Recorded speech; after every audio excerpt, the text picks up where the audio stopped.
অবশ্য ঠিক। Homeopathy allopathy তো হবে। সূরা নূরের 30 নম্বর আয়াতে আল্লাহ ঔষধ দিয়েছেন যাদের এই রোগ আছে। সেদিন আমার মোবাইল একজন মেসেজ দিয়েছিল, ও বাড়ি কক্সবাজার। হুজুর বিয়ের পরে প্রথম বছর তো ভালোই লাগছিল, কিন্তু এখনো ছাতা আর ভাল লাগে না, এক জিনিস আর কতদিন। আরে শয়তান, ও যদি বলে যে এক জিনিস আর কতদিন, তো ওর বউ কি বলবে? ওর বউ বলতে পারে না যে এক জিনিস আর কয়দিন। না, এইটা আপনার একটা রোগ। নিজেরটা ভালো লাগে না, অন্যেরটা ভালো লাগে, এটা কি বলেন তো? এই রোগ কি এই রাজশাহী আছে? আপনি একেবারে পুলিশের দিকে না তাকিয়ে আল্লাহর দিকে তাকিয়ে হাত তোলেন তো ভাই।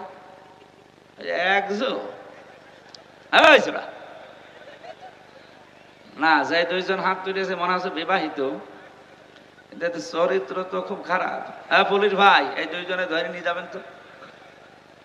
নিজের বউ ভালো লাগে না, লোকের বউ দেখলে আপনার আনন্দ লাগে না? ওরা দুইজন সহ আমরা যারা আল্লাহর ওলি বসে আছি, আমাদের ভেতরে যদি এরকম শয়তান ওয়াসওয়াসা দেয়, যেহেতু শয়তান এখন বাধা আছে রমজানে, রমজান মাসে কি শয়তান বাধা আছে, অন্তত ওই চিন্তা আমাদের নেই। তারপরেও যদি মুখে উকি ঝুঁকি মারে, প্রথম ঔষধ কুল্লিল মুমিনিনা ইয়াগুদ্দু মিন আবসারিহিম ওয়া ইয়াহফাজু ফুরুজাহুম যালিকা আযকা লাহুম। আল্লাহ পাক বলেন, নবী আপনি মুমিন পুরুষদেরকে বলেন, তারা যদি পর নারী দেখে সঙ্গে সঙ্গে যেন চোখ নিচের দিকে করে। 2 নম্বরে তাদের লজ্জাস্থান যেন তারা হেফাজত করে, এইটাই পবিত্রতম পন্থা। সুতরাং পবিত্র হওয়ার জন্য কোরআনের এই ঔষধ ছাড়া পৃথিবীর কোন ঔষধ দিয়ে আপনার চরিত্র সংশোধন করতে পারবেন? বলেন বলেন না। আপনি মেয়ে লোকের দিকে তাকাতেই পারবেন না, না বিষয়টা এমন না, তাকাতে পারবেন, কিন্তু 14 জন মেয়ে লোকের দিকে কয়জন? আপনার নিজের মা, নিজের বোন, নিজের ফুফু, নিজের খালা, নিজের মেয়ে, এরকম 14 জন মহিলা বাদ দিয়ে পৃথিবীর কোন মহিলা যদি সামনে পড়ে, সে যেরকমই হোক না কেন, প্রথম নজর পড়ার সঙ্গে সঙ্গে চোখ নিচের দিকে করা লাগবে। এই ঔষধ কার? আরো জোরে বলেন। এটা যারা জানা সত্যি মেনে চলতে পারতাম, পুলিশের কাছে এত মামলা দেওয়া লাগতো না।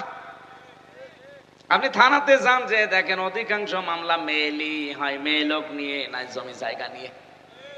এই দুইটা ছাড়া মামলা আছে ওনাদের কাছে, সব এই দুইটা। আমরা নিজের চোখকে যদি আজকে থেকে কন্ট্রোল করতে পারি, অন্তত এই মামলা আর যাবে না ওনাদের কাছে। আরে ভাই, আপনার নিজের মেয়ের দিকে আপনি কোনোদিন খারাপ নজরে তাকাতে পারেন? বলেন বলেন। নিজের মায়ের দিকে, নিজের ফুফুর দিকে বলেন না কেন?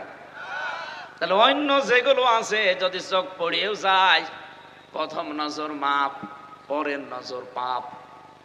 এই জন্য প্রথম নজর যদি পড়ে যায়, সঙ্গে সঙ্গে নিজের চোখ নিজের দিকে করবেন। এটা শুধু পুরুষের জন্য না, মেয়ে লোকের জন্যেও। কথা বলে না কেন? মেয়ে লোককেও আল্লাহ জানিয়েছে 14 জন পুরুষ মানুষ বাদ দিয়ে পৃথিবীর যে কোনো পুরুষ যদি সামনে পড়ে যায়, চোখ নিচের দিকে করবেন। তার ভেতরে নিজের বাবা, নিজের ভাই, নিজের ছেলে, এরকম 14 জন সূরা নিসার ভেতরে আছে, 21 নম্বর আয়াতে পাবেন। আজকে থেকে যদি মাত্র 1 মাস আপনি আমলটা একটু জারি রাখতে পারেন, আমি গ্যারান্টি দিতে পারি, আল্লাহর কসম, আপনাকে আল্লাহ একটা অনির্বচন সুখ দান করবে। শব্দটাও কি বললাম? একটা অনির্বচন সুখ, একটা বাংলা শব্দ, খুব কড়া। একটা অনির্বচন সুখ আপনি পাবেন। এটা পৃথিবীতে কিনতে পাওয়া যাবে না, এটা আল্লাহ যিনি বানিয়েছেন তিনি আপনাকে দেবেন এই ঔষধ খাওয়ার কারণে। আজকে থেকে আমাদের চরিত্রকে সংশোধনের জন্য আল্লাহর এই ঔষধ, নারী পুরুষ আমরা সবাই। হ্যাঁ, কষ্ট হবে, শয়তান তো জাল পেতে বসে আছে, কষ্ট হবে। তারপরেও যেহেতু রোজা রাখার দ্বারা আল্লাহ আমাদেরকে একটা জিনিস দিতে চান, সেটা হচ্ছে তাকওয়া। সেটা কি? আমি একটা 1 মিনিটে ব্যাখ্যা করছি, তারপরে আমার আলোচনায় যাচ্ছি। ইন্নাল্লাযীনা তাকাউ ইযা মাসসাহুম তায়িফুম মিনাশ শাইতানি তাযাক্কারু ফাইযা হুম মুবলিসুন। সূরা আরাফের 102 নম্বর আয়াতে আল্লাহ জানিয়েছেন, নিশ্চয় যারা তাকওয়া অবলম্বন করবে রমজানের রোজা রাখার দ্বারা, ইদা মাসসাহুম তাইফুম মিনাশ শাইতান, শয়তান যদি তাদেরকে ওয়াসওয়াসা দেয়, তাদাক্কারু, তাকওয়া থাকার কারণে সঙ্গে সঙ্গে তারা আল্লাহর কথা স্মরণ করবে, আল্লাহর আযাবের কথা, আল্লাহর নিয়ামতের কথা, আল্লাহর পুরস্কারের কথা, জান্নাত জাহান্নামের কথা, এগুলো স্মরণ করার সঙ্গে সঙ্গে ওই মানুষগুলো ওই অবাধ্য কাজ থেকে তারা নিজেদেরকে বিরত রাখবে। ফাইদা হুম মুবলিসুন, তাদের এই অন্তর্দৃষ্টি খুলে যাবে। চোখ কিন্তু দুইটা, ভেতরে একটা কাজ করছে, অন্তরের চোখ আর একটা চর্ম চোখ। এই দুইটাই যখন তার সামনে ওপেন হয়ে যাবে, খুলে যাবে, এই মানুষগুলো তখন সঙ্গে সঙ্গে এই মেয়ে লোকের দিকে তাকানোকে গণা মনে করে ফিরিয়ে নিয়ে আসবে চোখ। আরে ওষুধটা মাত্র 14 দিন থেকে 1 মাস আপনি খেতে থাকেন, আমল করতে থাকেন, আল্লাহর কসম আপনাকে আল্লাহ ওলি বানিয়ে দেবে। 2 নাম্বারটা আর একটু কড়া। আল্লাহ বলেন তাদের লজ্জা স্থানের হেফাজত করা লাগবে। যদি এটা খুব কঠিন হয়ে দাঁড়িয়েছে এখনকার জামানায়, এই যে মোবাইল যাদের আছে, কম্পিউটার যাদের আছে, ল্যাপটপ যাদের আছে, টেলিভিশন বিশেষ করে যারা অ্যান্টিনা দিয়ে চালান, ডিশ ওয়াইফাই দিয়ে যারা চালান, এই যে এই দৃশ্যগুলো, যন্ত্র ছোট কিন্তু এইগুলো জাহান্নামে যাওয়ার বড় কারণ। মানুষের লজ্জাস্থানকে, চরিত্রকে ধ্বংস করার জন্য এর চাইতে বড় মাধ্যম আর নেই। এগুলো ব্যবহার করে আপনি জান্নাতের দিকে এগিয়েও যেতে পারেন, আর এগুলোর অপব্যবহারের কারণে আপনি জাহান্নামও কিনে ফেলতে পারেন। ভারতের 36টা চ্যানেল আমাদের দেশে চলছে। কয়টা? 36টা। অথচ এই দেশের একটা চ্যানেলও ভারতে পাইনি আমি। আমার তো এমন কোন রাজ্য বাকি নেই ভারতে যে আমি যাইনি, প্রায় জায়গায় আমার ঘোরা আছে। না, ওখানে শুধু এটিএন বাংলা পেয়েছিলাম, তাও আংশিক। অথচ ওদের 36টা আমাদের দেশে চলছে। বলেন একটাও তো চরিত্র ভালো হওয়ার কোন চ্যানেল আছে? সব চরিত্র ধ্বংস করার। বলেন বলেন। রোজা রেখে আমি জানি অনেক নারী এবং পুরুষেরা, পুরুষেরটা বাদ দিলাম, অনেক মেয়েরা ভারতের এই চ্যানেলগুলো ওরা অলরেডি বন্ধ করেছে যে রোজার মাসে দেখবো না। আপনি যখন সিদ্ধান্ত নিয়েছেন মুসলমানদের মেয়েদের জন্য, বউদের জন্য, মাদের জন্য ভারতের একটা চ্যানেলও দেখা যায় নেই। কারণ কি করে সংসার ভাঙা লাগে, স্বামীর মনে দুঃখ দেওয়া লাগে, বউ শাশুড়ির ভেতরে দ্বন্দ্ব, এইটা ছাড়া কিচ্ছু নেই। এক কথা বলেন এখানে। তাহলে এইরকম কোন চকলখড়ি জিনিস মেয়েরা, মুসলমানরা দেখতে পারে? আপনারা দেখেন? আপনারা দেখেন আমি জানি, কারণ পুরুষ মানুষের সময় কই দেখে তো ওরা বসে বসে 12-13টা সিরিয়াল দেখে বসে বসে। একটা যদি না দেখতে পারে পরের দিন কাজা তোলে, নামাজের কাজা নেই, সিরিয়ালের কাজা তোলে। মাসলা যেহেতু মনে এসেছে বলে ফেলি, মা বোনেরা যারা এসেছেন বিভিন্ন জায়গায় বসে আছেন, রমজানের এই মাস যারা পেলেন, ফামাং শাহিদা মিনকুমুশ শাহরা ফালিয়াসুম, তোমাদের ভেতরে কেউ যদি রোজার মাস পায় সে যেন অবশ্যই রোজা রাখে। এ নির্দেশ কার? এখন মেয়েরা রোজা রাখতে চায় অনেকে, তার মা আর বাবা রাখতে দিতে চায় না। না, আমার ছোট মানুষ জাদু, আমার বাবু।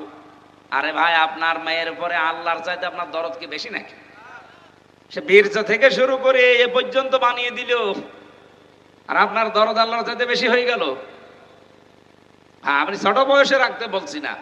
যে সমস্ত মেয়েদের শরীর খারাপ হয়, এটা 10 বছরে হতে পারে, 12 বছরে হতে পারে, 15 বছরে হতে পারে। কথা বুঝতেছেন? আপনার না বুঝলেও অসুবিধা নেই, তারা বুঝলে হবে। সম্মানিত মা এবং বোনেরা, আপনাদের জন্য 1 মিনিট বলছি। যাদের 10, 12 বছর, 14 বছর, 15 বছরের শরীর খারাপ শুরু হয়, যখন শুরু হবে ওই সময়ের পর থেকে আপনার রোজা ফরজ, কারণ আপনি বালিকা হয়ে গেছেন। পুরুষের যখন স্বপ্নদোষ শুরু হয় 10 বছরে, 12 বছরে, 15 বছরে, যাই হোক, ওই দিন থেকে তার উপরে রোজা, নামাজ। বলেন বলেন। কিন্তু নামাজেরটা দেখেন, মেয়েদের শরীর খারাপ হলে নামাজ পড়া লাগে না, ওটা কাজাও করা লাগে না, মাপ। কিন্তু রমজানটা এরকম না। রোজা যদি কেউ 3টা, 5টা, 7টা, 10টা রাখতে না পারেন, কাজা হয়ে যায়। 11 মাস ধরে ওই 7টা রোজা, 10টা রোজা আপনাকে করে দেওয়া লাগবে। তাহলে রোজা কত বড় গুরুত্বপূর্ণ বিধান। খেলায় খেলায় নিজেও রাখেন না, মেয়েকেও রাখতে দেন না। না, এটা কাজ করবেন না, আপনি কিন্তু জবাব দিতে দিতে শেষ হয়ে যাবেন। অনেক দামি জিনিস রমজান। এটার দ্বারা 27টা শিক্ষা আল্লাহ আমাদেরকে দিতে চেয়েছিল, তার ভেতরে 1 নম্বরে তাকওয়া। কি বললাম? যারা তাকওয়া অবলম্বন করবে, 1ম নম্বর পুরস্কার। শয়তান যদি ধোঁকা দেয়ও, আল্লাহ বলেন তাযাক্কারু, আল্লাহর কথা তখন তাদের অন্তরে আমি স্মরণ করে দেই। হয় জান্নাতের কথা নাই, জাহান্নামের কথা নাই, আযাবের কথা নাই, নিয়ামতের কথা নাই, পুরস্কারের কথা। এগুলো স্মরণ করার মাধ্যমে ওই মানুষগুলো গুনার কাছ থেকে ফিরে রাখার চেষ্টা চালায়, আর আমি তখন সাহায্য করি। বলেন সুবহানাল্লাহ।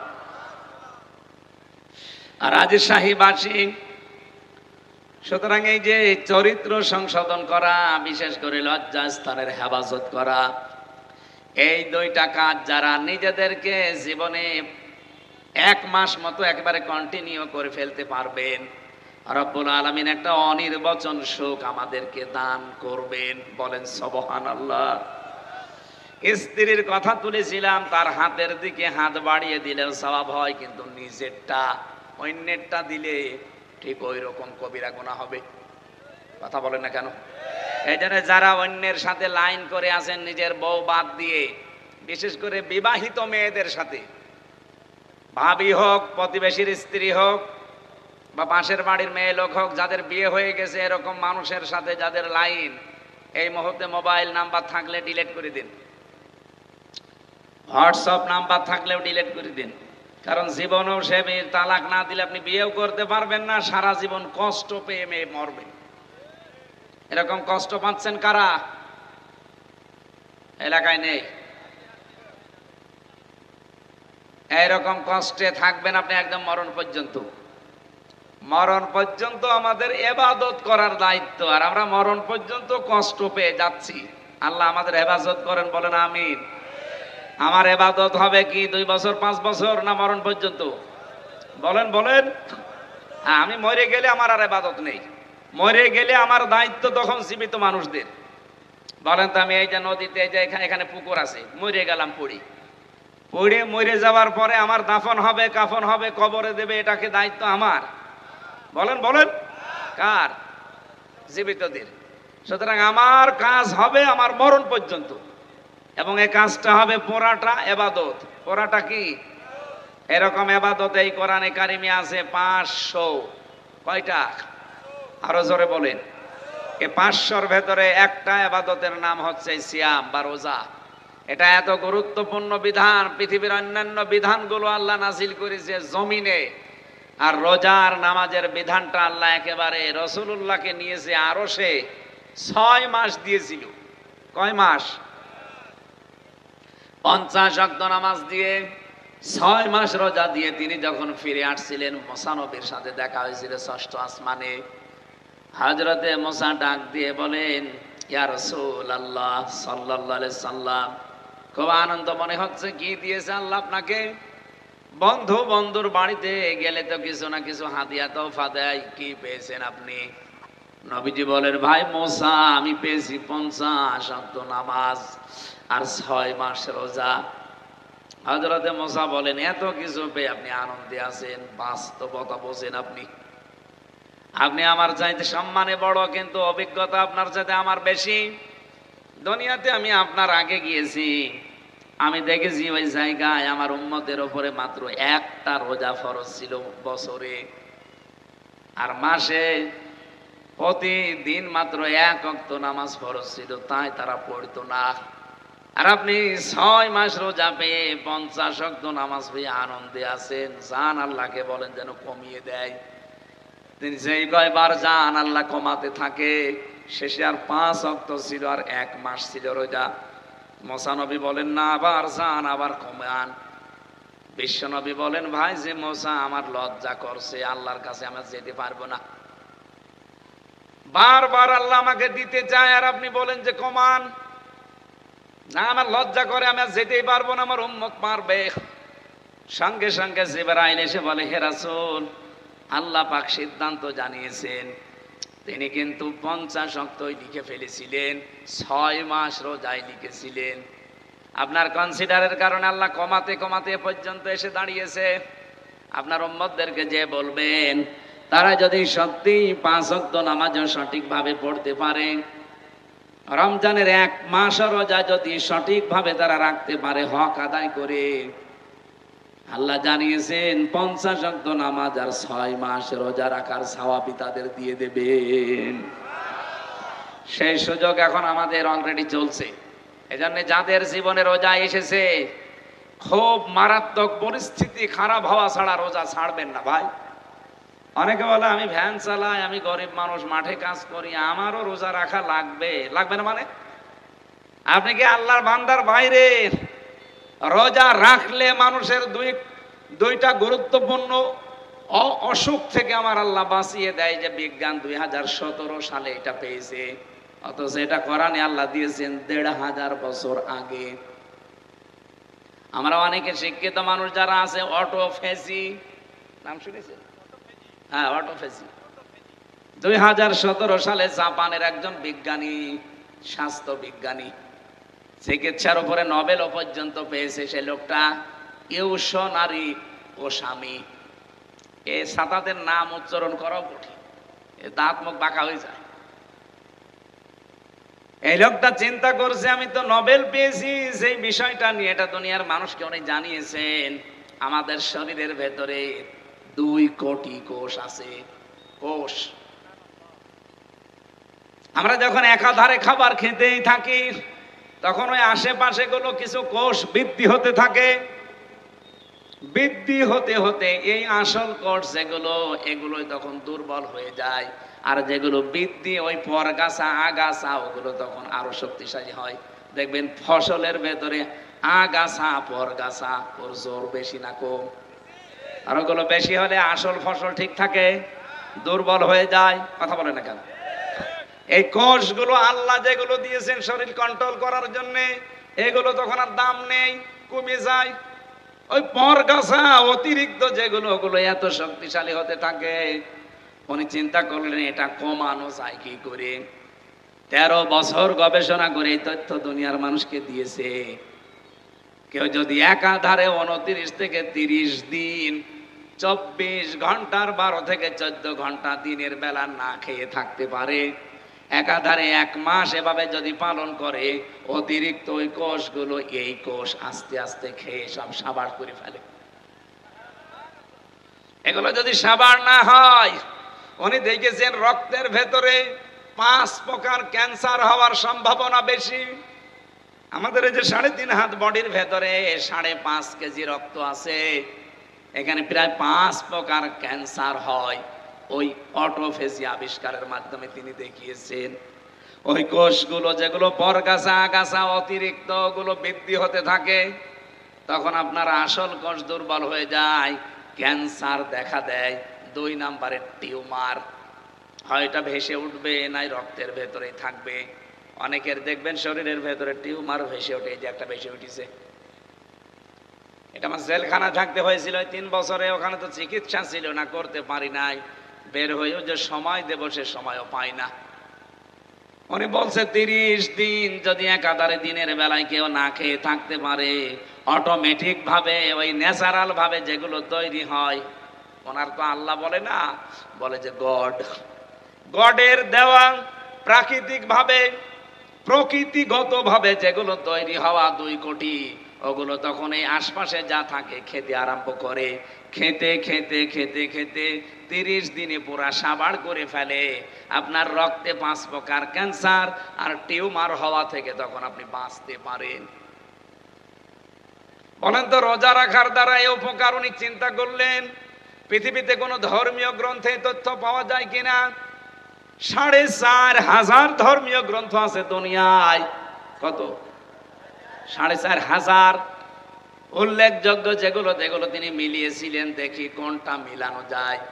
সর্বশেষ তিনি আমাদের কোরআন, মুসলমানদের ধর্মীয় গ্রন্থ, সূরা বাকারার 184 নম্বর আয়াতের শেষের অংশের সাথে তিনি এই তথ্যটা মিল পেয়েছেন। ওয়া আনতাসুমু খায়রুল লাকুম। রাব্বুল আলামিন বলেন, তোমরা রোজা রাখো, তাহলে তোমাদের উপকার হবে, তোমাদের ভালো হবে। কি ভালো হবে? তার 1 নাম্বার ভালো তিনি এইটা দিয়েছেন। এই জন্য ধনী হোক গরিব হোক রোজা রাখলে মারাত্মক এই অসুস্থতা থেকে অসুখ থেকে আল্লাহ আপনাদেরকে আমাদেরকে বাঁচাবেন, বলেন সুবহানাল্লাহ। 2 নম্বরে, কোন মানুষ যদি রোজা রাখার অভ্যাস করে, আমরা 2 জন নবীর নাম পড়েছি কিতাবে। একজন নবী হযরতে নূহ আলাইহিস সালাম, সারা জীবনে কোনোদিন তিনি অসুস্থ হননি। 950 বছর হায়াত পেয়েছিলেন, সারা জীবনই তিনি রোজা রাখতেন।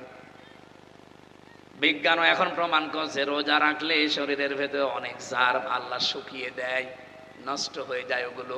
এমনি এমনি আপনি সুস্থতা অনুভব করবেন। এতে যারা বলে আমি গ্যাসের কারণে রোজা রাখতে পারি না, এটা একটা ভণ্ডামি। রোজা রাখলে গ্যাস আরো ভালো হয়। যারা বলে আমি ডায়াবেটিসের কারণে রোজা রাখতে পারি না, আরে ভাই আমি নিজে তো পরীক্ষিত। জেলখানায় গিয়ে আমার ডায়াবেটিস 27 হয়ে গিয়েছিল। এই যে 3 দিন রোজা রাখার দ্বারা আমার মনে হচ্ছে যে আমার ভালোই লাগছে। এই জন্য রোজা রাখলে বিজ্ঞানও প্রমাণ করছে যে রোজা রাখার দ্বারা মানুষের ডায়াবেটিস আরো কন্ট্রোল হয়। সুবহানাল্লাহ বলতে পারেন? মাস যারা পেয়েছেন রোজা ছেড়ে দেবেন, বলেন।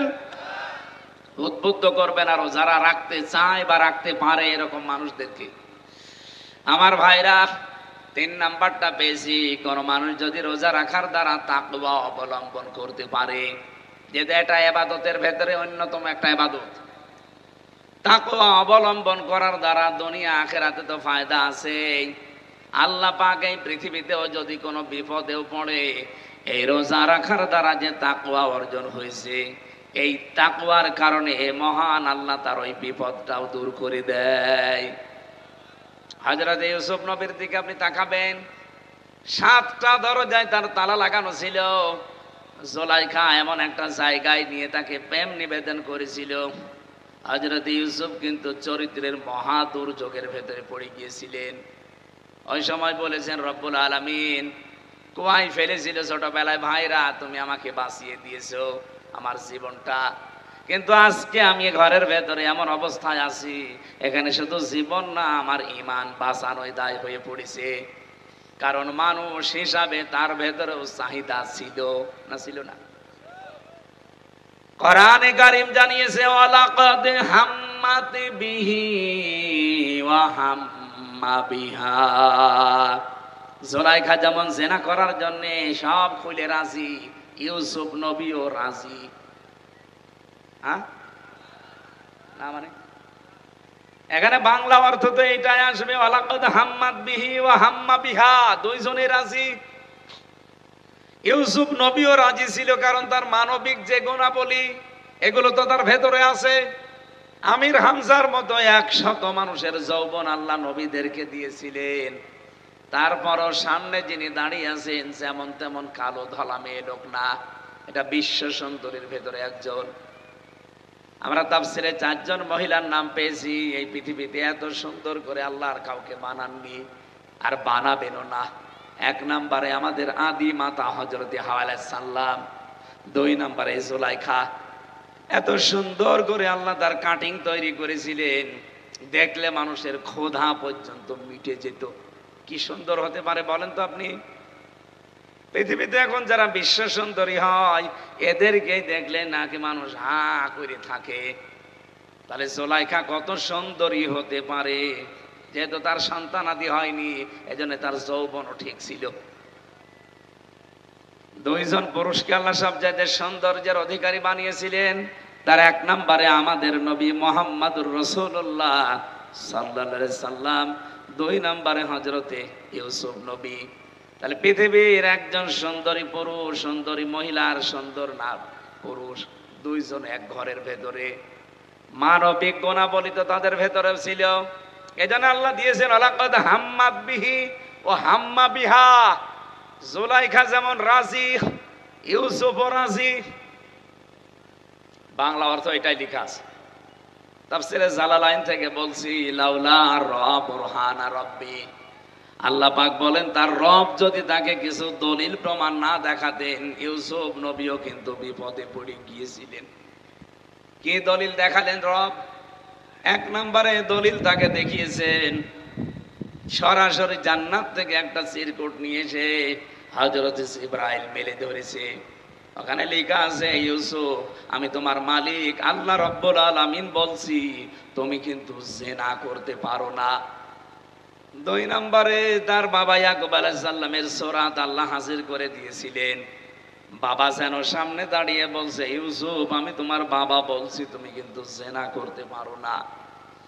সন্তান যত খারাপ হোক বাবার সামনে কাজ করবে কেউ? এই 2টা দলিল দেখে আল্লাহর দিকে ভরসা করে তিনি দৌড় দিলেন সামনে। তিনি জানতেন না যে সামনের দরজা খুলবে, শুধু ভরসার তাওয়াক্কুল ছিল কার উপরে? আরো জোরে বলেন, কাযালিকা লিনাসরিফা আনহুস সুআ ওয়াল ফাহশা ইন্নাহু মিন ইবাদিনাল মুখলাসিন। আল্লাহ পাক বলেন এইভাবেই আমি আল্লাহ তার থেকে অন্যায় এবং অন্য যে অবাধ্যতা এগুলো দূর করে নিয়েছিলাম। আমার মুখলেস বান্দাদেরকে আমি আল্লাহ এইভাবে করেই ভালোবাসি। এখান থেকে আমি যে শিক্ষাটা পেয়েছি, হযরত ইউসুফ আল্লাহর ভয়ে চরিত্রের এই মহা দুর্যোগের সময় তিনি যে চেষ্টা করেছিলেন, শুধু রব্বুল আলামিন সামনের দরজাগুলো সব তার কুদরত দিয়ে খুলে দিয়েছিলেন। ইউসুফ নবীর ধারণাও ছিল না যে জায়গায় দরজা খুলতে পারে। আমরা যদি কিয়ামত পর্যন্ত যারা দুনিয়ায় আসবে, আল্লাহর ভয় রোজার দ্বারা যেটা তৈরি হয় তাকওয়া, রোজার দ্বারা তাকওয়া তৈরি হয়, এটার প্রমাণ আমরা নিজেই। এখন আমার কিন্তু সারাদিন এমনিতে জার্নি, আর সকাল থেকে আমি পরিবারের পেছনে সময় দিচ্ছিলাম বিভিন্ন জায়গায়। আমি একটু ক্লান্ত হয়ে গেছি, আজকে আমার গলাও শুকিয়ে গেছে, 2 দিকে পানি আমার দেখেন। আমি যদি একটা ডোব দিয়ে নিচে যে পানি খাই, আল্লাহ ছাড়া কেউ টের পাবে? এরপরও আমি মরে গেলেও আজানের আগে কিছুই খাবো না। কার ভয় বলেন তো? আরো জোরে বলেন। আল্লাহ বলেন এই ভয়টাই যখন মানুষের তৈরি হবে, রোজার মতো জীবনের প্রতিটি দিক আর বিভাগে প্রত্যেকটি জায়গায় যখন এই ভয়টা তৈরি করতে পারবে, আমি আল্লাহ ওকে এমন জায়গা থেকে বিপদে পড়লে সাহায্য করব, ওর ধারণাও ছিল না যে দরজা খুলে যেতে পারে। আমি 2009 সালে যখন বিশ্ববিদ্যালয়ে ভর্তি হয়েছিলাম ফার্স্ট ইয়ারে, ওই সময় একবার তারাবি পড়িয়েছিলাম। যিনি আমার পেছনে আছে উনি মুফতি, হাফেজ না, খুব ভালো মুফতি। আমি যে আয়াতটা পড়লাম, এর পরের আয়াতটা পড়ছিলাম, আস্তাবাকাল বাবা ওয়া কাদ্দাত কামিসাহু মিন দুবুরি ওয়া আলফায়া সাজ্জিদাহা লাদাল বাব। এই আয়াতটার এই এক বাব শব্দটা ছেড়ে গেছে। নামাজ শেষ, নামাজের পরে উনি নামাজ শেষ সালাম ফিরালাম, আমারে বলছে, হাফেজ সাহেব দরজা এখনো খুলিনি। দরজা খুলিনি মানে? তার মানে উনি অর্থের দিকে খেয়াল করে মিলাতে মিলাতে যাচ্ছিলেন। ইউসুফ নবী দরজার কাছে যাবে, তাফসিরে পড়েছি দরজার কাছে যে দাঁড়িয়েছিল, জুলাইখা যখন পেছন থেকে দৌড় দিয়েছে, তখন হযরতে ইউসুফ সামনের দিকে আল্লাহর দিকে তাওয়াক্কুলটা, বিশ্বাসটা, ভরসাটা এত বেশি করেছিলেন, রব্বুল আলামিন সঙ্গে সঙ্গে নিজে কুদরতি ভাবে জিবরাইল দিয়ে দরজা খুলে দিয়েছেন। হযরতে জিবরাইল বলে, আমি আরশের পায়া ধরে সব সময় বসে থাকি। পৃথিবীতে আমি যতবার এসেছি স্বাভাবিকভাবে এসেছি, শুধুমাত্র 2 বার আমি খুব তাড়াতাড়ি এসেছিলাম। একদিন হযরতে ইব্রাহিম নবী যেদিন ছুরি চালাচ্ছিলেন তার সন্তান ইসমাইলের গলায়, ওই দিন আমার আল্লাহ আরশ থেকে ডাক দিয়েছে, জিবরাইল একটা দম্বা নিয়ে আমার ইব্রাহিমের ছুরির নিচে ধরো আর ইসমাইলকে পেছনে দাঁড় করিয়ে দাও। ওই দিন তাড়াহুড়া করে জান্নাতের দম্বা নিয়ে আমি যে শুয়ে দিয়েছিলাম, এত তাড়াতাড়ি আমি দুনিয়ায় কোনোদিন যাইনি। দ্বিতীয় নম্বরে হযরতে ইউসুফ নবী যেদিন দরজার কাছে যেয়ে দাঁড়িয়েছিল, আনমনা হয়ে না, দরজা তো খোলে না, ঠিক ওই সময় তার তাওয়াক্কুলটা দেখে এত সুযোগ পাওয়ার পরও সুযোগ কাজে না লাগিয়ে আল্লাহর ভয়ে নিজের চরিত্রকে সংশোধন করেছে। আল্লাহ এত বেশি খুশি হয়েছিল, আমারে ডাক দিয়েছে, জিবরাইল জলদি করে যাও, আমার ইউসুফ নবী দাঁড়িয়ে আছে দরজার সামনে, তুমি যে তাড়াতাড়ি দরজা খুলে দাও। ওদিকে মাত্র 3-4 হাত পেছনে জুলাইখা। এতটুকু আসতে যতটুকু সময় লেগেছে, খুব বেশি হলেও 3-4 সেকেন্ড লাগার কথা, এই 3-4 সেকেন্ডের ভেতরে আরশ থেকে হযরতে জিবরাইল এত দ্রুত এসেছিলেন, এসে দরজা 7টায় পর পর খুলে দিয়েছিলেন। আল্লাহ বলেন শুধু এভাবে আমি ইসমাইল, ইব্রাহিম আর ইউসুফকে না, ফাস্তাজাবনা লাহু ওয়া নাজ্জাইনাহু মিনাল গাম্মি ওয়া কাযালিকা নুনজিল মুমিনিন। এইভাবে যদি আমার বান্দারা সত্যি আমাকে ভয় করার নীতি অবলম্বন করে, আমি তাদের ডাকে সাড়া দিয়েছি, যেমন ইউনূসের ডাকে সাড়া দিয়েছি। ওয়াকাযালিকা নুনজিল মুমিনিন, এভাবে আমার মুমিন বান্দাদের ডাকে আমি আল্লাহ সাড়া দিয়ে সাহায্য পাঠাবো। অবিশ্বের মুসলমানেরা বলেন তো, সে আল্লাহর শক্তি এখন ওই রকমই আছে না একটু কমে গেছে? সুতরাং আল্লাহর ভয়টা আমরা এই মাসে এমন ভাবে তৈরি করতে চাই, 11 মাসে যদি বিপদেও পড়ে যায়, সামনে যেহেতু বড় বড় বিপদ কিন্তু অপেক্ষা করছে, বিশেষ করে আমাদের প্রতিবেশীদের বিপদ। এ পৃথিবীর নিকৃষ্ট প্রতিবেশী আমাদের, এত মিথ্যা কথা বলা প্রতিবেশী দুনিয়ার কারণেই। বিশ্বের যতগুলো দেশ আছে তাদের আশপাশে যারা প্রতিবেশী তারা সাহায্য পাঠায়, আর আমরা এমন প্রতিবেশী পেয়েছি শুধু আমাদের 12টা বাজায়। এই 54 বছর আমাদের বিরুদ্ধে সবচাইতে বেশি মিথ্যা তথ্য ছড়িয়েছে আমাদের এই প্রতিবেশী ইন্ডিয়া। কথা বলেন না কেন? ওরা এখনো বসে নেই, ওরা চেষ্টা চালিয়েই যাবে। এই জন্য আমাদের সামনে তাকওয়ার এই নীতি ছাড়া কোনো উপায় নেই। তাকওয়া ছাড়া, আল্লাহর সাহায্য ছাড়া সামনে বাঁচার কোনো পথ নেই। আল্লাহর শুকরিয়া যদি আমরা এখানে এখন এই রোজার মাসে আদায় করতে চাই, অনেকে মনে করেন টুটি পর্যন্ত খেয়ে একটা ঢেকর তুলে আলহামদুলিল্লাহ হয়ে গেল না, এটা একটা বাক্য। কোন মানুষ যদি শুকরিয়া আদায় করতে চায়, আল্লাহ পাক আমি কোরআন থেকে বলছি, ওয়া ইয তাআযানা রাব্বুকুম লা ইন শাকারতুম লাযীদান্নাকুম ওয়া লা ইন কাফারতুম ইন্না আযাবি লাশাদীদ। এটা সূরা ইব্রাহিমের 9 নম্বর আয়াতে আছে। রব্বুল আলামিন বলেন, শুকরিয়া যদি আমার কোন নিয়ামতের আদায় করো, আমি আল্লাহটা বাড়িয়ে দেব, কুফরি করলে ছিনিয়ে নেব, কঠিন আযাবে ফেলে দেব। শুকরিয়া আদায়ের মাধ্যম হচ্ছে 3টা। 1 নম্বরে মুখে স্বীকার করা লাগবে যে হাঁটায় নিয়ামত, রমজান যে আমাদের জন্য নিয়ামত, আমরা স্বীকার করি। বলেন বলেন। আরে ভাই, বেরোজাদার যারা তাদের বাদ দিলাম, রমজান যে কত বড় নিয়ামত আমি নিজেরটা বললাম। আমার ডায়াবেটিস এখন কন্ট্রোলে, গ্যাস এখন স্বাভাবিক, আমার শরীরও এখন সুস্থ। 1 মাস রোজা রাখার দ্বারা পুরা এই যে ক্যান্সার হয়, টিউমার হয়, এই কোষগুলো আল্লাহ পুরাটা আমাকে কমপ্লিট করে দেবে, সুস্থ বানিয়ে দেবে। এগুলো তো দুনিয়ার, আখিরাতে তো আরো আলাদা আছে।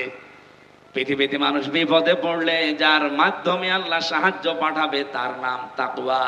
ওয়ামাইয়াত্তাকিল্লাহা ইয়াজআল লাহু মাখরাজা।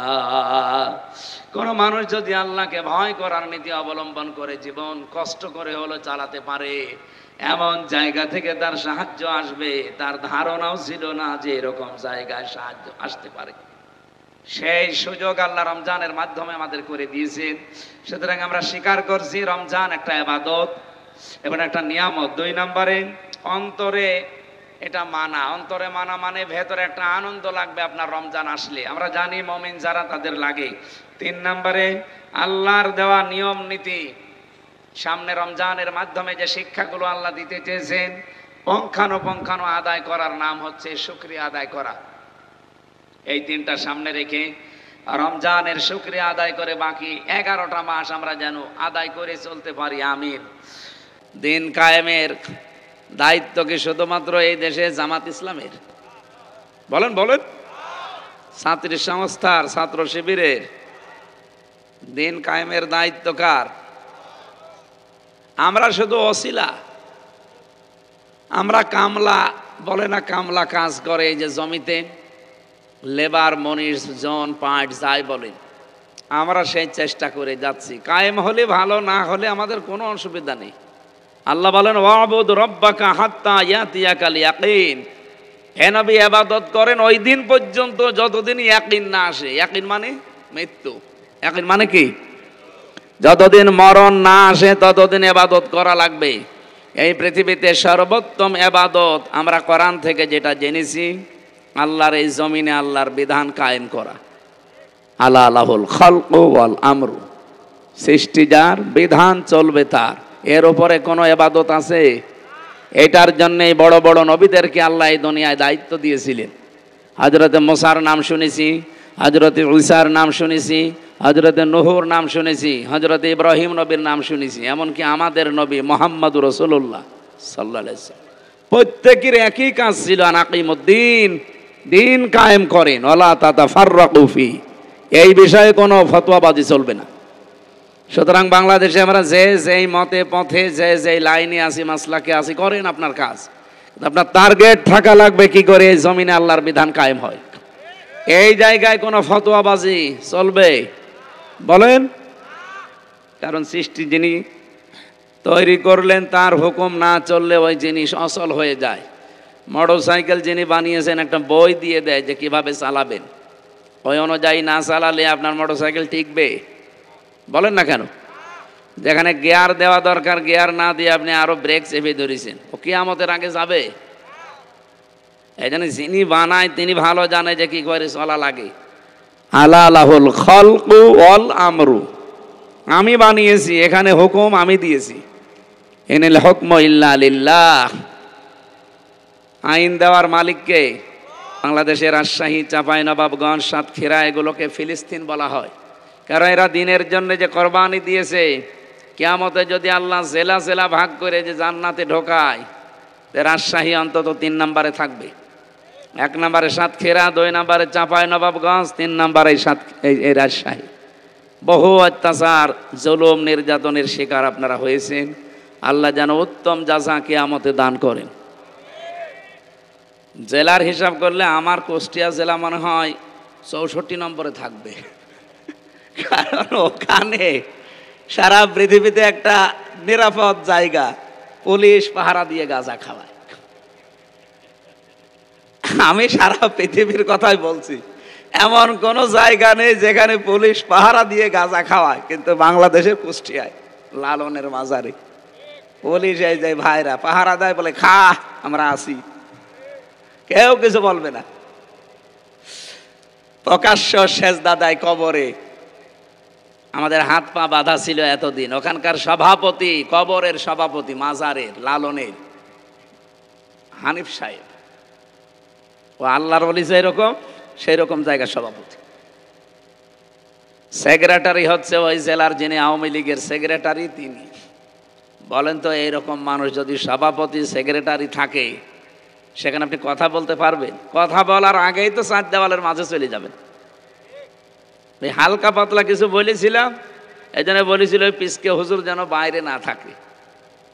একবারে আমার জীবন থেকে 3টা বছর ওরা কেড়ে নিয়েছে। এরকম কথা তো কেউ বলতেও চায় না, কে বলে ওই 4 দেওয়ালের মাঝে পড়ে থাকবে। এই জন্যে রাজশাহী যেহেতু অনেক এগিয়ে আছেন আপনারা, আল্লাহ রাব্বুল আলামিন আপনাদের এই কষ্টের বদলা দুনিয়া আখেরাতে যেন দান করেন।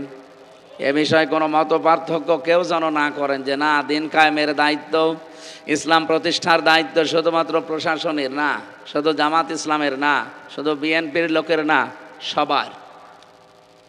মানুষ আপনি দাবি করছেন আল্লাহর বান্দা, আপনার প্রথম কাজই হবে এইটা। আল্লাহর বিধান কায়েম না হলে, সত্যি কথা বলছি, এমন এমন জায়গা আছে সেখানে সুবহানাল্লাহ পড়ে মাপ পাওয়া যাবে না। কথা বুঝতেছেন? আমি ওনাদের নাম ধরে বলছি। এই যে প্রশাসনে যেই কয়টা এখানে বসে আছে, এনাদের ওপরে যেই কয়টা এই জেলা চালায়, ওসি সাহেব থেকে, টিওনো থেকে শুরু করে এসপি সাহেব থেকে এর উপরে আরও যারা আছে, বিভাগীয় কমিশনার পর্যন্ত, আমার এই গাড়িটাকে এখান থেকে কুষ্টিয়া পর্যন্ত 150 কিলো পথ। এ রাস্তায় যেতে রাতের বেলা কমপক্ষে 3-4 জায়গায় ওনারা ধরবে। দোষ ওনাদের না, ওনারা পাহারা দিচ্ছে। নবীজি জানিয়েছেন 2টা চোখ কিয়ামতে জাহান্নামের আগুনে এক জায়গায় হবে না। একটা হচ্ছে রাতের বেলা যারা আল্লাহর ভয়ে কাঁদে, 2 নাম্বার যারা জানমাল ইজ্জত আবরু হেফাজতের জন্য রাত জেগে থাকে, তাদের ভেতর ওনাদের চোখ আছে। এই জন্য প্রশাসনে যারা চাকরি করেন নিজেকে ছোট মনে করবেন না, আপনি অনেক বড় কাজে আছেন। আর আপনি মনে করবেন আমি 24 ঘন্টায় এবাদতে আছি। বাংলাদেশে শুধু একটাই দায়িত্ব যেটা 24 ঘন্টা পালন করা লাগে। অন্যান্য যারা চাকরি বাকরি করে আমরা, তাদের সর্বোচ্চ দায়িত্ব কয় ঘন্টা? 8 ঘন্টা বলেন। আর ওনাদের 24 ঘন্টায় ডিউটি। আমার দোলা ভাই আছে তো, আমার বাবাও ছিল, কিন্তু এখন আর নেই। তা আমি দেখেছি এই মানুষগুলোর দায়িত্ব শুধুমাত্র 8 ঘন্টা, আমাদের মতো না, ওনাদের দায়িত্ব 24 ঘন্টায়। যেহেতু একটা মহান পেশায় আপনারা আছেন, এটা সারা দুনিয়ায় ছড়াচ্ছে, বিশেষ করে সারা বাংলাদেশে যাচ্ছে। আপনারা যারা প্রশাসনে আছেন, বিডিআর বলেন, আর্মি বলেন, পুলিশ বলেন, নিজেদেরকে ছোট মনে করবেন না। অনেক বড় কাজে আছেন, কিন্তু কাজটা সঠিকভাবে করা লাগবে। কিছু কোলাঙ্গার অফিসারের কারণে এই পোশাকটার বদনাম হয়ে গেছে। এখন মানুষ শুধু ওইদিকে তাকালে অন্য নজরে তাকায় না, দোষ ওনাদের না। ওনারা আমার গাড়িটা আটকালে রাতের বেলা হয়তো 200, 500, 1000 টাকা আমি দেয় যে ভাই চা খাবেন। এই টাকাতে উপরে যারা আল্লাহর ওলি বসে আছে তারা ভাগ পায়। তো এইটা বন্ধ করার জন্য কি সুবহানাল্লাহ পড়লে হবে? বলেন। এই জেলাটা কন্ট্রোল করে এসপি সাহেব, এই বিভাগটা কন্ট্রোল করে কমিশনার। এই মানুষগুলো যখন সত্যি ওমরের মতো হবে, এই মানুষগুলো তখন ওমরের ভিত্ত হবে। আমরা তো ওই রকম প্রশাসন তৈরি করতে চাই। কি কথা বলেন না কেন? কারণ এই যে পুলিশ, এই পোশাক, এই পুলিশ বানিয়েছেই হযরত ওমর। কে? প্রশাসনের, বিশেষ করে পুলিশের এই বিভাগটা বানিয়েছে হযরতে ওমর রাদিয়াল্লাহু তাআলা আনহু। ওনাদের যারা যত ভালো ভালো কাজ হবে, কিয়ামত পর্যন্ত ওমরের আমল নামায় এই সওয়াবগুলো যেতেই থাকবে। কিন্তু ওনাদের দ্বারা যদি কোনো উল্টাপাল্টা কাজ হয়, ওইগুলো হযরত ওমরের আমল নামায় যাওয়ার কথা। অনেকে ওনাদের ওই খারাপ কাজ করতে বানিয়েছে জনগণের জান মাল ইজ্জত আবরু হেফাজতের জন্য। এই জন্যই তো চোখটা জাহান্নামে যাবে না। কত দামি জিনিস আপনি চিন্তা করতে পারেন যে ওনাদের চোখ জাহান্নামে যাবে না, খালি মানুষের এই জান মাল ইজ্জত আবরু হেফাজতের জন্য। আজ যদিও আইন শৃঙ্খলা এই সপ্তাহখানিক অবনতি হয়ে গেছে, কারা করছে এগুলো তাও আমরা জানি। গতকালকে আমি নাটোরের পাশের জেলা এসপি সাহেবের সাথে এবং এসপির সাথে দেখা করেছিলাম। কথা বলছিলাম তাদের সাথে যে এই যে দৃশ্যগুলো এখন অবনতি, বলছে এগুলো হচ্ছে কেন, কারা করছে আমরাও জানি। সুতরাং যারা করছেন তারা থামবেন। কার উস্কানিতে এগুলো করছেন আমরা কিন্তু জানি। কারো উস্কানিতে পা দেবেন না। গোপালগঞ্জের মানুষের দিকে তাকান, পেছনে কিরম লাল হয়েছিল দেখেছিলেন? সেই পুলিশ এখনো আছে, সেই প্রশাসন, সেই আর্মি এখনো নেই। কথা বলেন না কেন? আবার কারো উস্কানিতে পা দিয়ে উল্টাপাল্টা কিছু করবেন, একবার যদি ওনাদের হাতে পড়েন না, ওই হাতে লাঠি না, ওটা তরমুজ, একটা দিলে মাপ বলারও সময় পাবেন না। এই জন্য আমরা আশা করব কারো উস্কানিতে যেন আমরা পা না দেই। দেশটা বেশ ভালোই সামনে এগিয়ে যাচ্ছে, আরো এগিয়ে যাবে ইনশাআল্লাহ। আরো আমার যতটুকু বাস্তবতা এগিয়ে যেত, কিন্তু আল্লাহর ওলি যাওয়ার সময় 14টা ব্রিফকেস নিয়ে গেছি। কি পাইলটকে বলেছিল যে ব্রিফকেসগুলো উঠেছে? বলছে জি ম্যাডাম, চলো। আর একটা কথাও বলেনি। অন্তত কাওয়া কাকুকে তো বলতে পারতো যে কাওয়া চলে গেলাম, তাও বলে না। আমার নাম্বারটা জোগাড় করে বলতে পারতো না যে হামজা 3 বছর জেল খাটালাম, আমি চলে যাচ্ছি, দোয়া করো, তাও বলেনি। চলে গেল চুরি করে। যাওয়ার সময় কি ছাই আর মাটি নিয়ে গেছে? কি নিয়ে গেছে? এই কারণেই তো আমরা এখন ঋণী। কতগুলো ঋণ আমাদের মাথার উপরে দিয়ে গেলেন।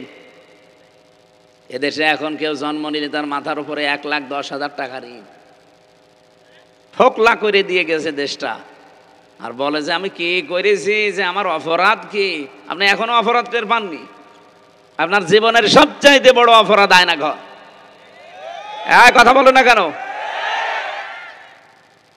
আর এই আয়না ঘরের কারণেই কিন্তু তামাম দুনিয়ায় 257টা রাষ্ট্রের 10 জন নিকৃষ্ট মানুষের তালিকা পেয়েছি কয়েকদিন আগে। এই যে আজকে 4 তারিখ, 1 তারিখে তালিকা বের হয়েছিল। তামাম দুনিয়ায় 10 জন মানুষ এই পৃথিবীর জমিনে এখন নিকৃষ্ট। তার ভেতরে 1 নম্বরে হাসিনা, 2 নম্বরে বাশার আল আসাদ, 3 নম্বরে নেতানিয়াহু, 4 নম্বরে আশরাফ ঘানি, এরকম 10 জনের নাম পেলাম। অন্য যাদেরই নাম থাক আমার অসুবিধা নেই, কিন্তু 1 নম্বরে আমাদের আল্লাহর ওলির নাম। কি করেছে উনি বলেন তো? আমি তো নিজে ভিকটিম, আমিও 10 দিন ছিলাম, আমি ওই মাটির নিচে 10 দিন আমিও ছিলাম। আমি তো মিনিটাই ছিলাম। বিগটাই যে কি অত্যাচার এখন আপনারা টের পাচ্ছেন। এরপরও কি ষড়যন্ত্ররা থামিয়ে রেখেছিল? মোদিকে দিয়ে আবার পাঠিয়েছিল আমেরিকায়। ট্রাম্পের কাছে আমাদের দেশ সম্পর্কে বানিয়ে সানিয়ে মিথ্যা বলবে, কিন্তু না, যেই দিন মোদি গেছে ট্রাম্পের কাছে ঠিক ওই দিন আন্তর্জাতিক মিডিয়াগুলো নিয়ে ডক্টর ইউনূস আয়না ঘরে গেছে, যে মুখ খোলেন, আমিও খুলে দিচ্ছি। জাতিসংঘ রিপোর্ট দিয়েছে ওই দিনই। ট্রাম্প যাতে মাতাল হলো তাহলে ঠিক আছে, ও যেই কথা শুনেছে শোনার পরে এদিকে আন্তর্জাতিক মিডিয়ার সব আয়না ঘর উন্মুক্ত করেছে। এই দেখেন এই করেছিল। চেয়ার দেখেছেন না আপনারা? ওটা এভাবে কাঁপে, আমিও দেখেছি। ওইটা আমি দেখিনি, আমারটা ছিল ঘোড়া চেয়ার। আমার আগে একজন লোককে নিয়ে গেল ছাত্র দলের, চট্টগ্রামের একজন ভাইকে, ওরে নিয়ে যেয়ে দেখি চিল্লাচ্ছে, এভাবে হাত বেঁধে দেয় চেয়ারের সাথে ক্লিপ দিয়ে, এই গলাটা আটকিয়ে দেয় একটা ফিতা দিয়ে, মাথাটা কালো কাপড় পরিয়ে দেয়, আপনার হাত পা মাথা সব নড়াতেই পারবেন না। একবার শুধু সুইচ টিপ দেবে, এক টিপে 120 বার ঘুরবেন। আপনি চিন্তা করতে পারেন মাথার ভেতরে কত সূক্ষ্ম সূক্ষ্ম জিনিস আছে জানেন? ফ্রন্টাল লব পেয়েছি আমি, প্যারাইটাল লব পেয়েছি, অক্সিপিটাল লব পেয়েছি, টেম্পোরাল লব পেয়েছি, মোটর কর্টেক্স পেয়েছি, সেন্সরি কর্টেক্স পেয়েছি, লব পেয়েছি। এখানে 70,000 জিনিস দিয়ে ঘেরা আছে। আর এত সূক্ষ্ম এই মগজগুলোর সাথে সেট করা, আপনি 1 মিনিটে যদি 120 বার ঘোরেন, সেকেন্ডে কয়বার? আপনারা কি ঘুমাচ্ছে? আপনি নিজেকে ওই জায়গায় একটু দাঁড় করান তো, 1 মিনিট পরে মনে হবে আমি 8-10টা দুনিয়া দেখতে পাচ্ছি।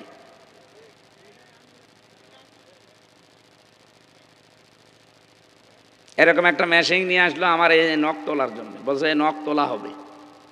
আমি দেখলাম আমার হাত, আমার আগে যারা নিয়ে গেছে ওর হাত তো বাঁধা।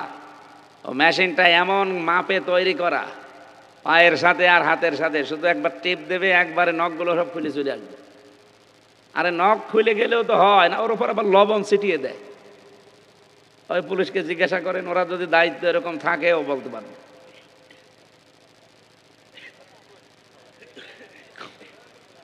এখনো পর্যন্ত আমি দেখি অনেকে জালেমের সাফাই গায়। আপনি মানুষ না জানোয়ার? আপনি আপনারে তো উপরে কিছু যায়নি, আপনি টের পাননি।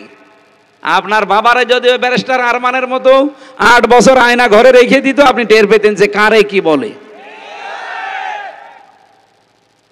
এজন্য তামাম দুনিয়ার ভেতরে নিকৃষ্ট মানুষের 1 নাম্বার তালিকায় ওনার নাম একটা হাজি মানুষ। আমাদের দেশের বদনাম হয়ে গেছে সারা বিশ্বের কাছে। আমরা ওই বদনাম ঘোষাতে চাই সামনে, এমন একটা দেশ উপহার দিতে চাই কোরআনের মাধ্যমে, এটা যেন সত্যি রোল মডেল হয়। এতদিন শুধু নাম শুনেছিলাম যে রোল মডেল, সব মিথ্যা কথা। বলতো আইনের শাসন প্রতিষ্ঠা হচ্ছে, কিসের আইনের শাসন? সব আইনের নামে সব বেআইনি কাজ কারবার করেছে এই দেশে, বিশেষ করে এই 15 বছরে। এটিএম আজহারুল ইসলামের যে মামলা, যে সাক্ষী, সবগুলোই পালিয়ে গেছে। যারা বাদী, যারা সাক্ষী দিয়েছে, যারা বিচারপতি, যারা প্রসিকিউটর, বলেন একটা মানুষও আছে? আর সব পালিয়েছে। তে উনি বেকার ভেতরে থাকবে কোন কারণে? অন্য একটা দল, আমি নাম নিলাম না, ওরা এখন 2-3 দিন দেখলাম ছড়াচ্ছে যে এটিএম আজহারুল ইসলাম উনি মামলার সাজাপ্রাপ্ত আসামি, ওনারে ছাড়া ঠিক হবে না। আপনি এত বড় শয়তানি কথা বলতে পারলেন? সাজাপ্রাপ্ত হয়ে গেলে যদি তারে ছাড়া না যায়, তাহলে তারেক জিয়া 9 বছরের সাজা হয়েছিল। এক কথা বলেন না কেন? তারেক জিয়ার বউ 3 বছর সাজা হয়েছিল। তারেক জিয়ার মা 6 বছর সাজা হয়েছিল। তাদেরকে ছেড়ে দিলেন কি করে? লুৎফুজ্জামান বাবর 17 বছর পরে বের হইল কি করে? তারেক জিয়া সাহেবের বন্ধু গিয়াসউদ্দিন মামুন 17 বছর পরে বের হইল কি করে? সুতরাং পক্ষপাতিত্ব করবেন না। আপনার বিবেকের উপরে কি কুকুরে প্রসব করেছে? একটা নিরপরাধ মানুষ। এগুলো সব হাসিনার নশলনে পড়ার কারণে। আমিও হালকা পড়েছিলাম, 3 বছর শেষ। যারা বড় বড় ওরা বেশি পড়েছে, ওদের 13 বছর 14 বছর জীবন থেকে শেষ। এটিএম আজহারুল ইসলামের আর 13 বছর 14 বছর যেহেতু জীবনে আমরা আর ফেরত দিতে পারবো না, বাকি জীবনটুকু যেন মুক্ত আকাশে কাটাতে পারি। এ বিষয়ে যে বাধা দেবে বুঝবেন সে ভারতের ঠিক দালাল। হ্যাঁ, কথা বলেন না কেন? নিরপরাধ একটা মানুষের পক্ষে আপনি থাকার জন্য একটা কথাও বলতে পারেন না। রমজান এসেছে, আপনি কি নেবেন শিক্ষা? আমরা সামনে ওই কথাগুলো আসবে, তাফসিরের এই আয়াত থেকে কথা বলবো ইনশাআল্লাহ। আমি এই কথা তুলেছিলাম, সাবেক সংসদ সদস্যর নামে লেখা আছে উনি এই 3 বারের আগে, তার মানে এটা ঠিক আছে। কিন্তু এই 3 বারে যদি কেউ আমার সামনে পড়েন যে সাবেক সংসদ সদস্য, সাবেক মন্ত্রী, আমি কিন্তু জনসম্মুখে বলবো যে না, সাবেক ডাকাত, সাবেক চোর। আরে রমজান মাসে তুই মেয়ে লোক জনসম্মুখে সিগারেট খাবি তোর কারণ? এই কথা বলেন না কেন? উনি যে উদ্যোগ নিয়েছে, যে মন্তব্য করেছে, 100 ভাগ হালাল মন্তব্য করেছে। এমনি তো পাবলিক প্লেসে সিগারেট খাওয়া ঠিক। ওই যে পুলিশ বসে আছে, ওনারা আইন জানে না যে পাবলিক প্লেসে কেউ যদি সিগারেট খায়, ধূমপান করে, তার কত টাকা জরিমানা ভাই? ওটা এখন আর আছে? এখন আছে? আর এখনো আছে? তো স্বরাষ্ট্র উপদেষ্টা তো ঠিকই বলেছে। অথচ কিছু বাম আর রাম, সেই মেয়েটা এই সামনে এসে এই কথাগুলো বলছে, এটা ছাত্রী লীগের সদস্য ছিল, খরচ পাল্টিয়ে এখন এই কাজে নেমেছে। ইসলামের পথগুলো যারা বন্ধ করে দেবে বলেন আমিন। আর যেহেতু 5-6 মিনিট আছে, আজান দেবেন এখনই, দিয়ে এখানে নামাজ পড়ে নেবেন। আল্লাহুম্মা আমিন। লা হাওলা ওয়ালা কুওয়াতা ইল্লা বিল্লাহিল আলিয়্যিল আযীম। এই মোনাজাতটা বসে করেন। আল্লাহুম্মা গফিরলি ওয়ারহামনি ওয়াহদিনি ওয়াফিনি ওয়ারযুকনি ইয়া রাব্বাল আলামিন। দিনের বেলায় হাজারো কাজ আমাদের ছিল, সব বাদ দিয়ে কোরআনে কারীম শোনার জন্য যারা জাতক পাখির মতো বসে আছে, তোমার কোরআন জানিয়েছে ওয়াবুদ রাব্বাকা হাত্তা ইয়াতিয়াকাল ইয়াকিন। ইবাদত ওই দিন পর্যন্ত করা লাগবে যতদিন মরণ না আসে। আল্লাহ মরণ পর্যন্ত ইবাদতে আমাদেরকে নিয়োজিত রাখো আল্লাহ। কোরআনের প্রচারের জন্য আজকের এই অনুষ্ঠান যারা সাজিয়েছে, এই মানুষগুলোকে কোরআনের ইজ্জতে তুমি কবুল করে নাও। এ মাহফিলের সম্মানিত সভাপতি মুফতি সাহেবকে মঞ্জুর করো। প্রধান অতিথি অধ্যাপক মুজিবুর রহমান সহ যত অতিথি এসেছে, বিশেষ করে প্রশাসনের যে ভাইগুলো আজকে দায়িত্ব পালন করেছে, যারা তাদের নিজের মা বাবা আত্মীয় স্বজন স্ত্রী পুত্র ছেড়ে বাংলার বিভিন্ন প্রান্তরে জানমাল হেফাজতের জন্য দায়িত্ব পালন করে, এদের পুরা ইবাদতটা তুমি দায়িত্বটা ইবাদত হিসাবে মেনে নাও। পরিবারস্থ লোক যারা আছে বিভিন্ন জায়গায়, এদেরকে তুমি সহি সালামতে রাখো আল্লাহ। তাদের শরীরটাও তুমি সুস্থ রাখো, বাংলাদেশকে সুস্থ রাখার জন্য। কিছু কোলাঙ্গার অফিসারের কারণে আজ পুরা প্রশাসনের উপরে দেশের মানুষের একটা রাগ, আল্লাহ এদেরকে তুমি আবার স্বাভাবিক জীবনে ফিরিয়ে দাও। আগের অবস্থায় সুনামের সাথে দায়িত্বগুলো পালন করার সুযোগ করে দাও। মা বোনদেরকে খাদিজার মতো, আয়েশার মতো বানাও আল্লাহ। আমার কণ্ঠটা বসে গেছে, মেহেরবানি করে কণ্ঠটা তুমি ছেড়ে দাও। এলাকায় মাটির নিচে যারা ঈমান নিয়ে ঘুমিয়েছে, এদেরকে ক্ষমা করে দাও। মাওলানা হোসাইন মাহফুজ হারুনুর রশিদ সহ যত আলেম এসেছে, আলেমদেরকে আলেম হিসাবে কবুল করে নাও। এই যে সামনে এখনো 27-28টা রোজা আমাদের সামনে, আল্লাহ হক আদায় করে সঠিকভাবে পালন করার তৌফিক দাও। আগামী বছর রোজা পাবো কিনা জানি না। এই রোজার যে বরকত গুলো আছে, 27টা বরকত আমাদের দুনিয়া আখিরাতে দান করো রব্বুল আলামিন। কখন কার কাছে আজরাইল আসে জানি না, কোনো দুঃখ নেই মরতে আমাদের, কিন্তু আমরা সেজদা অবস্থায় মরণ চাই, রোজা রাখা অবস্থায় মরণ চাই, কোরআন পড়া অবস্থায় যেন মরণ আসে। জীবনের শেষ কথা যেন বলতে পারি লা ইলাহা ইল্লাল্লাহ।